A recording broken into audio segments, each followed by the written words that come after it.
السلام علیکم ورحمۃ اللہ تعالی وبرکاتہ۔ امید ہے آپ تمام حضرات بخیر و عافیت ہوں گے۔ آپ تمام حضرات کو اپنے اس یوٹیوب چینل میں خوش آمدید کہتے ہیں۔ ہم آپ کو اپنے اس یوٹیوب چینل میں کتابوں کی دلچسپ دنیا میں لے کر جاتے ہیں۔ اسی سلسلے کی ایک کڑی کو بڑھاتے ہوئے ہم آج آپ حضرات کے سامنے ایک دلچسپ کتاب لے کر حاضر ہوئے ہیں، اور یہ کتاب جو ہے نہایت قدیم ہے۔ سن 1875 میں یہ کتاب پہلی دفعہ شائع ہوئی۔ یہ کتاب شمع انجمن ہے، اور اس کتاب میں فارسی شعراء کا تذکرہ ہے، یعنی وہ شعراء جو شروع زمانے سے لے کر معلوم اب تک ہے، ان کی تعداد، وہ کہاں کے تھے، ان کا مولد و مسکن کیا تھا، اور ان کے کون سے اشعار بہت زیادہ مشہور تھے، ان تمام چیزوں کو اس کتاب میں جمع کیا گیا ہے۔ کتاب کا ابتدائی صفحہ آپ دیکھ سکتے ہیں۔ شمع انجمن سن ہجری 1293 یعنی 1293 میں یہ کتاب شائع ہوئی۔ اس کتاب کے مصنف مشہور اہل حدیث عالم دین مولانا نواب صدیق حسن خان صاحب بھوپالی قنوجی رحمۃ اللہ تعالی علیہ ہیں۔ آپ جانتے ہیں کہ نواب صدیق حسن خان صاحب اپنے آپ میں ایک شخصیت تھی، ایک مصنف، ایک مؤلف، ایک فقیہ، ایک دانشور، ایک شاعر، ایک ادیب، ایک مشہور انشا پرداز، اور ان سب کے علاوہ ایک بہت مشہور شخصیت، ایک ریاست کے نواب گزرے ہیں۔ نواب صدیق حسن خان صاحب رحمۃ اللہ علیہ سے منسوب اس وقت تک 200 سے 250 کتابیں یا رسائل یا چھوٹی چھوٹی چیزیں ان کی طرف منسوب ہیں۔ نواب صدیق حسن خان صاحب رحمۃ اللہ علیہ یہ ریاست بھوپال میں ان کا انتقال ہوا، اور ریاست ہی کے یہ ملازم رہے۔ اللہ تبارک و تعالیٰ کی شان دیکھیے کہ ریاست بھوپال کی والیہ عظمیٰ نواب شاہ جہاں بیگم صاحبہ سے ان کا عقد ثانی ہوا، یعنی ان کی دوسری شادی ہوئی، اور اس دوسری شادی کے بعد گویا علم کے دریا میں طوفان آ گیا، اور بڑے بڑے علماء اور دانشور اور مصنفین اور مؤلفین اور شعراء اور ادبا کھنچ کر ہندوستان کے وسط کی اس چھوٹی سی ریاست میں کھنچے چلے آئے۔ اس میں بڑے بڑے علماء تھے، بڑے بڑے شعراء تھے، بڑے بڑے فقہاء تھے، بڑے بڑے محدثین تھے۔ صرف ہندوستان ہی نہیں بلکہ ہندوستان کے باہر کے بھی بڑے بڑے نامور محدثین وہاں آئے۔ جیسا کہ آپ تاریخ بھوپال سے اگر تھوڑا سا واقف ہو تو آپ کو اندازہ ہوگا کہ یمن کے مشہور محدث علامہ شیخ حسین ابن محسن الانصاری الیمانی یہ بھوپال تشریف لائے۔ نواب سکندر جہاں بیگم صاحبہ کے عہد میمونت میں حضرت شاہ عبدالعزیز محدث دہلوی رحمۃ اللہ علیہ کے پوتے، شاہ اسحاق صاحب رحمۃ اللہ علیہ کے داماد حضرت مولانا عبدالقیوم صاحب بڑھانوی تشریف لائے۔ تو گویا کہ یہ وہ زمانہ تھا کہ غدر کے بعد ہندوستان میں اگر کوئی علماء اور فقہاء اور محدثین اور شعراء اور ادباء کے لیے سب سے زیادہ قدردان ریاست تھی تو وہ ریاست بھوپال تھی۔ وہاں علماء آئے، محدثین آئے، مؤلفین آئے، اور ان سب کو نواب صدیق حسن خان صاحب جیسی شخصیت کی سرپرستی حاصل ہوئی، چنانچہ بھوپال علم و فن کا مرکز بن گیا، جہاں سے بڑی بڑی کتابیں شائع ہوئی۔ انشاءاللہ اگلی آنے والی ویڈیوز میں ہم آپ کو بھوپال کی اوریجنل تصنیفات سے بھی روبرو کروائیں گے، اور آپ کو بتائیں گے کہ کس انداز میں بھوپال میں علم و فن کی خدمت انجام دی گئی ہے۔ قصہ مختصر، شعر و ادب کی دنیا میں بھوپال بہت مشہور ہے، اور فی زمانہ بھوپال سے بڑے بڑے شعراء اور ادبا پیدا ہوتے ہیں، لیکن اس کی ابتدائی کڑی میں آپ دیکھیے کہ یہ جو کتاب ہے یہ دراصل شعراء فارسی کا انسائکلوپیڈیا ہے، یعنی ان کے عہد تک، یعنی 12ویں صدی تک جتنے بڑے بڑے شعراء، چاہے وہ ایران میں ہوئے ہو، چاہے وہ سمرقند میں بخارا میں ہوئے ہو، چاہے وہ دہلی شاہجہان آباد میں ہوئے ہو، لکھنؤ میں ہوئے ہو، کلکتہ میں ہوئے ہو، بنگالہ میں ہوئے ہو، مالوا میں ہوئے ہو، وہ کہیں کے بھی ہو، لیکن ان کے مشہور اشعار اور ان کی سوانح، ان تمام چیزوں کو نواب صدیق حسن خان صاحب نے جمع کروایا، اور اس کے بعد نواب شاہ جہاں بیگم کی سرپرستی میں یہ کتاب شائع ہوئی۔ آپ دیکھ سکتے ہیں کہ کتاب کا بالکل یہ پہلا صفحہ ہے، اور یہ کتاب لیتھو پر پرنٹ ہے، یعنی پتھر کی چھپائی ہے۔ اس میں آپ دیکھ سکتے ہیں یہاں جو ہے لکھا ہوا ہے عربی کا مشہور مقولہ کہ ان من الشعر لحکمہ و ان من البیان لسحرہ، اور نیچے لکھا ہے بعہد رافت مہد حضرت نواب شاہ جہاں بیگم صاحبہ والیہ ریاست بھوپال، نسخہ بہار گلشن مسمہ بھی شمع انجمن۔ اچھا، یہ راؤنڈ کے اندر جو ہے نواب صدیق حسن خان صاحب کا نام لکھا ہے، اور اس میں لکھا ہے یہاں سے شروع ہوتا ہے یہ نام، ان کے سارے القابات لکھیں، اور القابات لکھنے کے بعد آپ دیکھیں گے کہ یہاں ان کا نام لکھا ہے سید محمد صدیق حسن خان صاحب بہادر دام مجدہ۔ اچھا، یہ جو کتاب شائع ہوئی ہے یہ بھوپال ہی میں شائع ہوئی ہے۔ بھوپال میں نواب صدیق حسن خان صاحب کے زمانے میں نواب شاہ جہاں بیگم نے ایک مطبعہ، ایک پریس قائم کیا تھا جس کا نام مطبعہ شاہ جہانی تھا، اور اسی مطبعہ شاہ جہانی کے اندر یہ ضخیم مجلد تقریباً 1000 صفحات پر ہے۔ اس کے 2 حصے ہیں، ہم آگے تعارف کروائیں گے۔ یہ شائع ہوا ہے۔ آپ دیکھ سکتے ہیں کہ اس میں شروع میں جو ہے فہرست تذکرہ شمع انجمن، شمع انجمن کے جو شعراء ہیں ان میں 978 کل شعراء کا تذکرہ انہوں نے اس میں جمع کیا ہے۔ الف کے نام سے کتنے شاعر ہیں، بے کے نام سے کتنے شاعر ہیں، بے فارسی کے نام سے کتنے شاعر ہیں، تا کے نام سے کتنے ہیں، تمام کا ذکر ہے۔ اچھا، اس میں جو ہے شاعر کا نام نہیں لکھا ہے، بلکہ جس تخلص کے نام سے شاعر مشہور تھا وہ لکھا ہے۔ مثلا انوری، ازرقی، آصفی، اصغر، سمجھ رہے ہیں آپ، انیسی، ابو الحسن کاشانی، اختری، ہے نا، ارشاد، احسان، کس صفحے پر ہے پوری فہرست دی گئی ہے۔ صفحہ نمبر 1 سے لے کر تقریباً صفحہ نمبر 16 تک جو ہے یہ خاتمۃ الطبع السید ذوالفقار احمد سلمہ ربہ 552 صفحے تک شعراء کا تذکرہ ہے۔ اس کے بعد انہوں نے کچھ اور اس میں اضافہ کیا ہے، خاتمے کے نام سے کچھ اور اضافہ ہوا۔ اصل کتاب یہاں سے شروع ہوتی ہے، اور یہ وہی پہلا صفحہ ہے، وہ تھوڑا بڑا تھا، یہ تھوڑا چھوٹا ہے، اور سن ہجری 1292 اگر ہم اس کی عیسوی سن نکالتے ہیں تو یہ 1875 ہوتا ہے۔ تو آپ اندازہ لگا سکتے ہیں کہ 1875 سے 1975 اور 1975 سے لے کر ابھی 2026 چل رہا ہے، تو آپ اندازہ لگا سکتے ہیں کہ کتنی قدیم کتاب ہے۔ یہاں سے بسم اللہ الرحمن الرحیم سے کتاب شروع ہوتی ہے۔ اس کتاب کے جو اصل مالک تھے وہ محمد سراج الدین ولد اسد الدین تھے، اور ان کے بارے میں جب ہم نے تحقیق کی تو ہمیں یہ بات پتہ چلی کہ ان کا آخری زمانہ جو ہے نواب سلطان جہاں بیگم کی ڈیوڑی سے منسلک تھا، اور یہ ان کے میر منشی تھے، یعنی ان کے ٹائپسٹ تھے، یا ان کے جو ہے دفتر میں کوئی خدمت انجام دیا کرتے تھے۔ مقدمہ چلتا رہا، اور اس کے بعد جو ہے صفحہ نمبر 21 سے حرف الالف سے شروع ہو رہا ہے، اور انوری کے نام سے انہوں نے شروع کیا ہے۔ آپ دیکھ سکتے ہیں کہ ان کا ذکر ہے، ان کی مختصر اس شاعر کی سوانح ہے، اور اس کے متعلق جو اشعار انہیں اس وقت دستیاب ہوئے ہیں وہ انہوں نے لکھے ہیں۔ تو اس میں انہوں نے جو ہے شعراء کے تذکرے کو جمع کیا ہے، ان کے مشہور اشعار کو جمع کیا ہے، اور اتنے بہترین انداز میں یہ انسائکلوپیڈیا اس زمانے میں تیار ہوا ہے کہ آج کل کے کمپیوٹر کے زمانے میں بھی اس طریقے کا دقت طلب اور پختہ مار کام کرنے کے لیے لوگ تیار نہیں ہوتے ہیں، بلکہ یہ وہ زمانہ ہے کہ جس زمانے میں لوگ جو ہے کاپی پیسٹ پر بھروسہ کرتے ہیں۔ پہلی دفعہ اس زمانے میں یہ کتاب شائع ہوئی۔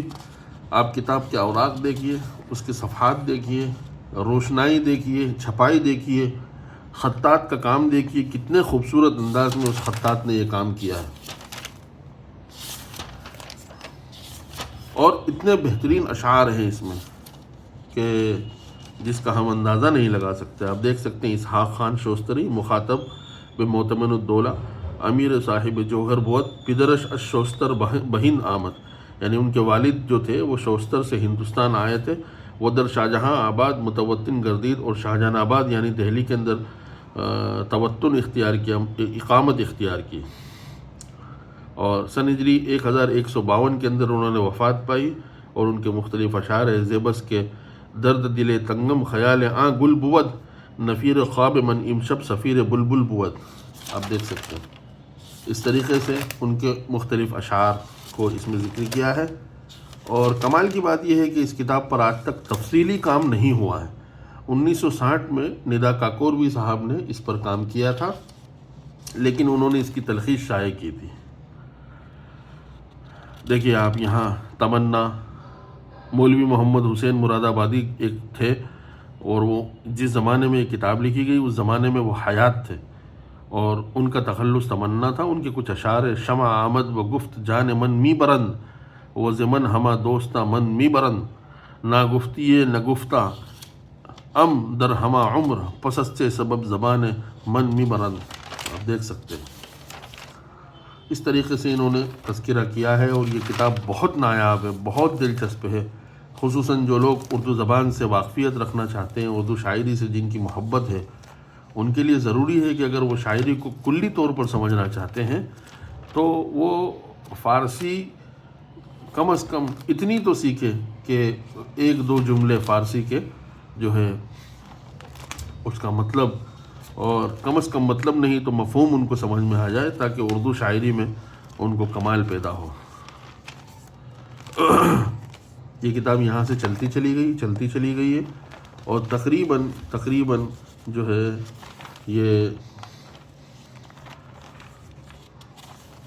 500-550 صفحات پر یہ مکمل کتاب ہے، اور اس کے آخر میں جو ہے شاعری سے متعلق 1300-1400 سال میں جو بھی چیزیں عربی زبان میں ہیں وہ تمام کے تمام چیزیں نواب صدیق حسن خان صاحب چونکہ ایک عالم دین تھے، اس وجہ سے جو ہے انہوں نے اس انسائکلوپیڈیا کے اندر شاعری سے متعلق عربی زبان کی بھی تمام چیزیں بیان کی ہے۔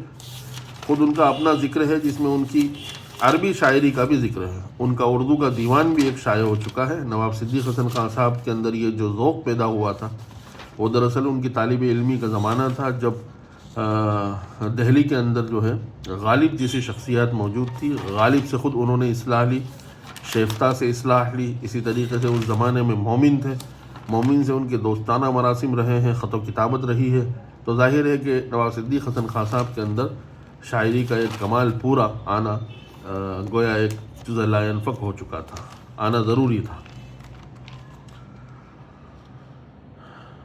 ہم نے ہماری پہلی ویڈیو کے اندر ایک کتاب آپ کی طرف ہم نے بھیجی تھی، اور لوگوں نے اس کو بہت پسند کیا۔ وہ کتاب طی الفراسی خلا منازل البرازیق تھی۔ اس کے جو مصنف تھے مولانا ذوالفقار احمد صاحب نقوی بھوپالی جو ہے، انہوں نے اس کے بارے میں پورا تذکرہ لکھا ہے۔ نواب صدیق حسن خان صاحب کی مختصر سوانح ہیں، ان کا تعارف ہے، ان کی شاعری میں خدمات ہیں، وغیرہ وغیرہ سب لکھی ہے۔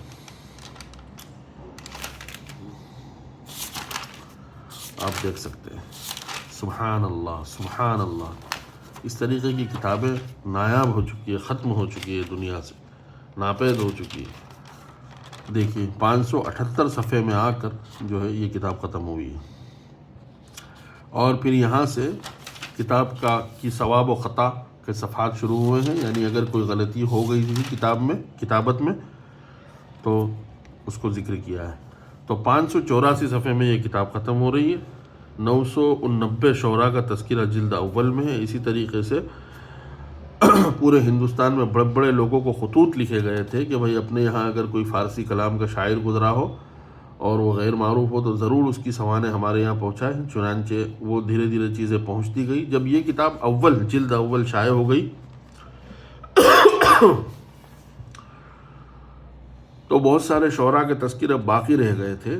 چنانچہ اس کے بعد نگارستان سخن کے نام سے دوبارہ کام ہوا، لیکن نگارستان سخن کا جو کام ہے وہ نواب صدیق حسن خان صاحب کا کام نہیں ہے، بلکہ ان کے صاحبزادے نواب نور الحسن خان کا کام ہے۔ تو نور الحسن خان صاحب نے 691 شعراء کا تذکرہ نگارستان سخن میں کیا ہے، اور یہ بھی مطبع شاہجہانی سے شائع ہوئی ہے۔ آپ دیکھ سکتے ہیں 691 شعراء کا تذکرہ اس میں تفصیل کے ساتھ ان کے صاحبزادے نے لکھا ہے۔ عطا کاکوروی صاحب نے ایک عجیب بات لکھی ہے کہ جس وقت نواب نور الحسن خان صاحب نے یہ کتاب شائع کی، اس وقت نواب نور الحسن خان صاحب کی عمر جو تھی وہ تقریباً 11 سال کچھ ماہ تھی، یا یہ کہ 14 سال تھی۔ تو حیرت ہوتی ہے کہ اتنی کم عمر کے اندر صاحب تصنیف ہونا یہ بہت بڑی بات ہے۔ نواب نور الحسن خان صاحب نواب صدیق حسن خان صاحب کے بڑے صاحبزادے تھے، اور ان کی والدہ نواب شاہجہاں بیگم صاحبہ نہیں تھی، بلکہ ان کے جو سسر تھے وہ مدار المحام منشی جمال الدین خان وزیر اعظم ریاست بھوپال تھے۔ منشی جمال الدین خان صاحب جو تھے وہ شاہ عبد العزیز محدث دہلوی رحمۃ اللہ علیہ کے شاگرد تھے۔ ان کی صاحبزادی کا عقد ثانی نواب صدیق حسن خان صاحب کے ساتھ پہلے ہوا، اور ان سے 2 لڑکے پیدا ہوئے، جس میں پہلے جو تھے وہ نواب نور الحسن خان صاحب تھے۔ نواب نور الحسن خان صاحب رحمۃ اللہ علیہ بہت زبردست عالم اور فاضل اور یگانہ روزگار شخصیت گزرے ہیں۔ ان کے والد کا انتقال یعنی نواب صدیق حسن خان صاحب کا انتقال 1890 میں بھوپال میں ہوا، اور اس انتقال کے بعد ریاست کی آپسی چپقلش کی وجہ سے وہ لکھنؤ منتقل ہو گئے، اور لکھنؤ منتقل ہو کر انہوں نے وہاں بھوپال کے نام سے ایک مکان بنایا جس کو بھوپال ہاؤس کا نام دیا گیا۔ حضرت مولانا سید ابو الحسن علی ندوی رحمۃ اللہ علیہ نے اپنی سوانح میں مفصل ان کا ذکر کیا ہے، بلکہ یہاں تک لکھا ہے کہ ان کے بڑے بھائی جو تھے ڈاکٹر عبدالعلی صاحب رحمۃ اللہ علیہ، ان کا پورا بچپن بھوپال ہاؤس میں گزرا ہے۔ اسی طریقے سے مولانا علی میاں صاحب ندوی رحمۃ اللہ علیہ کا بچپن بھی نواب نور الحسن خان صاحب ابن نواب صدیق حسن خان صاحب کے مکان بھوپال ہاؤس لکھنؤ میں گزرا ہے، اور بعد کو تقسیم ملک کے بعد ان کے جو حضرات تھے، ان کی جو اولادیں تھیں وہ پاکستان منتقل ہو گئی۔ لوگ چلے گئے، لیکن ان کی کتابیں، ان کی تصانیف، ان کی محنتیں، علم کے تئیں ان کا شوق وہ زندہ ہے، اور آج اتنے سالوں کے بعد یعنی تقریباً 150 پونے 200 سال کے بعد ہم ان کی کتابوں سے فائدہ اٹھا رہے ہیں اور ان کی محنتوں کو دیکھ رہے ہیں۔ تو دراصل بات یہ ہوتی ہے کہ آج کل کے آتھرس اور رائٹرز جو ہوتے ہیں وہ کاپی پیسٹ سے کام کرتے ہیں، لیکن یہ اس زمانے کے لوگ تھے کہ جب ایک ایک حرف لکھنے کے لیے تحقیقات مطلوب ہوتی تھی، اور اس زمانے میں جو لوگ تھے وہ علم و فضل کے اعلیٰ معیار پر فائز تھے۔ آپ دیکھ سکتے ہیں کہ یہ دونوں کتابیں باپ بیٹے نے مل کر لکھی ہے، اور پھر جو ہے ہندوستان میں آج تک ایسا کوئی کام نہیں ہوا کہ جس میں فارسی شعراء کے تذکرے کو جمع کیا گیا۔ گویا دونوں باپ بیٹے جو ہے اگر ان کے کام کو دیکھیں تو 1000 صفحات کا کام ہے، اور تقریباً 2000 فارسی کے شعراء جو ہندوستان میں مختلف مقامات سے آئے ہیں، ہندوستان کی مٹی میں دفن ہو گئے وہ لوگ، لیکن ان کے نام کو ان لوگوں نے کتابوں میں لازوال کر دیا۔ اس طریقے کی کتابیں چاہیے کہ دوبارہ جو ہے وہ شائع ہو، اور خصوصاً میں کہوں گا کہ جہاں فارسی داں جو ممالک ہے، خصوصاً ایران ہے، افغانستان ہے، یا سمرقند اور بخارا ہے، یا وہ ممالک جہاں فارسی زبان بولی اور پڑھی جاتی ہے، وہاں ان کتابوں کی بہت قدر ہے۔ لیکن اس وقت فارسی ڈپارٹمنٹ یونیورسٹیز میں خالی ہیں، اور فارسی زبان بولنے والے کوئی نہیں۔ یہ اللہ کا فضل و کمال ہوا کہ ہم نے علم دین حاصل کیا، اور علم دین کے حصول کی ابتدا میں اللہ تبارک و تعالیٰ نے ہمیں 1 2 سال 3 سال فارسی پڑھنے کا موقع نصیب فرمایا، اور اس کی وجہ ہے کہ الحمدللہ ثم الحمدللہ فارسی زبان اللہ تبارک و تعالیٰ نے ہمارے لیے آسان کر دی۔ اس میں ہمارا کوئی کمال نہیں، یہ خدا کا فضل ہے، خدا کا کمال ہے۔ کتابیں جس وقت لکھی جاتی تھی تو اندازہ ہوتا تھا کہ کتابیں لکھنے میں کتنی دقت ہوا کرتی تھی، اس لیے جن لوگوں کو کتابیں پسند آتی تھی، یہ اس زمانے کے بڑے لوگ ہوتے تھے، وہ قصیدے لکھتے تھے۔ دیکھیے آپ یہ قصیدہ از کلام محمد عباس رفعت ابن شیخ احمد عرب یمانی، ان کا بھی میں آپ کے سامنے مفصل انشاءاللہ تذکرہ کروں گا۔ مولانا عباس رفعت شیروانی، ان کے والد تھے شیخ احمد عرب یمانی، یمن کے تھے، اور آپ نے ایک مشہور کتاب کا ذکر ادب میں پڑھا ہوگا، نفحۃ الیمن، وہ انہی کی لکھی ہوئی کتاب تھی، جس کی بعد میں تلخیص ہوئی اور وہ دارالعلوم دیوبند کے نصاب میں شامل ہوئی اور دیگر مدارس کے نصاب میں شامل ہوئی۔ پھر اس کے بعد نفحۃ الیمن کی اور تلخیص ہوئی اور اس پر دوبارہ کام ہوا، تو آپ یہ ان کا ذکر جو قصیدہ جو ہے مولانا عباس رفعت شیروانی کا قصیدہ اس میں موجود ہے۔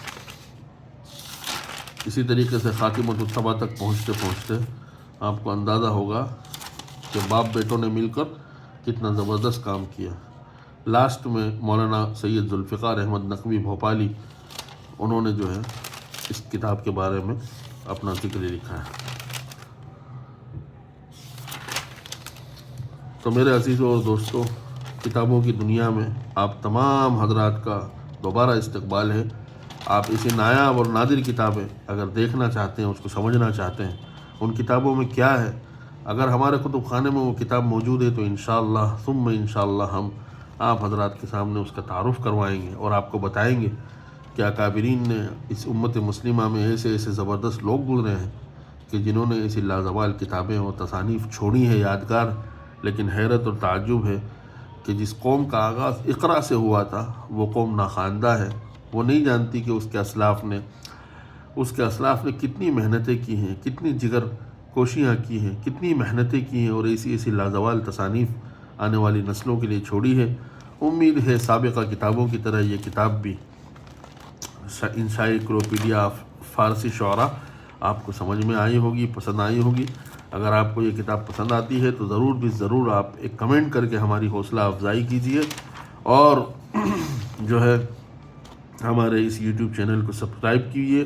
علم کے دوستی، جن لوگوں کو علم سے دوستی ہے اور کتابوں سے محبت ہے، ضرور بھی ضرور جو ہے وہ ان ویڈیوز کو ان تک فارورڈ کیجئے اور ان کو بتائیے کہ کتابیں اپنے اندر کیا کمال رکھتی ہے۔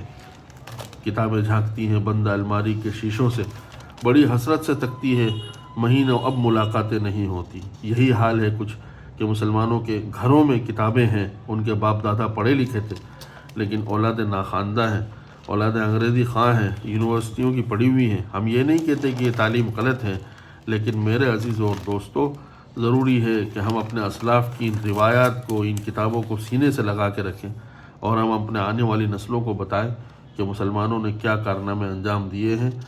جزاکم اللہ خیر و احسن الجزاء۔ السلام علیکم ورحمۃ اللہ تعالی وبرکاتہ۔